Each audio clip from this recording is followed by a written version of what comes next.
Hey guys, do you ever look back on your day and feel like that you've got a lot done, but in reality, you actually didn't really get anything important completed? You know, most of the time, the most important task that we do is the hardest one, and working on easier things that aren't as important is much more appealing. So we do them a lot more than we do the most important thing. But I want to tell you why that's a wrong way of going about it and what you should actually be doing instead. But before we dive in, don't forget to like and subscribe and hit that bell icon to be notified when I release a new video. So when you're looking at the task that you have to do, you should ask yourself one question. Which of these tasks will move me along the furthest? You know, and then the answer to that question is the task that you do, is the thing that you do. You know, this might not be the most fun task.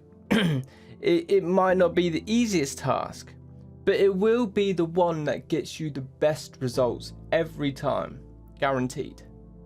You know, so what I would recommend that you do is you write down all of the tasks that you need to do on a piece of paper. And you have a brain dump on that piece of paper. Write down everything that you can think of that you need to do.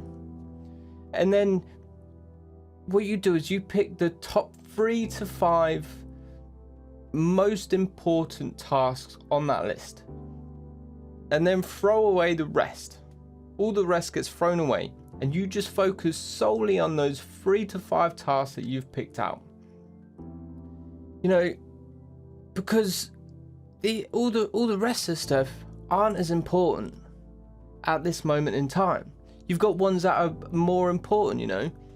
What you need to do is you need to focus on the tasks that will propel you further than anything else. And that's what those 3 to 5 most important tasks are.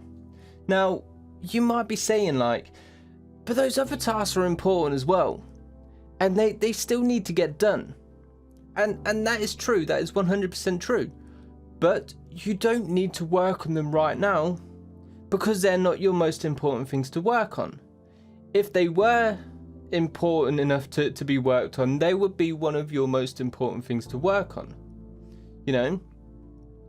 And so once you've completed these most important tasks that you've chosen now, then you can go back and you can say, right, those ones that weren't as important, they are the most important tasks that I've got to do now, and they become your focus. So you always are working on the most important task, and the things that aren't as important, they get moved back a little bit, back in line, but they all come around at one point. You know, and if you always focus on the most important task, then you'll find at the end of your days, you always feel like you've achieved something, you know, because you have always done that most important task, and which will give you the biggest rewards. So you'll always feel like you deserve to have a break at the end of the day. So when you're wondering what to do next, just ask yourself, what's the most important thing that I can be getting on with? Is it this thing that I'm doing right now? You know, and then do it. That's all you need to do. If you focus on the most important tasks, you'll always get the biggest rewards. That's it for today, guys. I'll see you in the next video.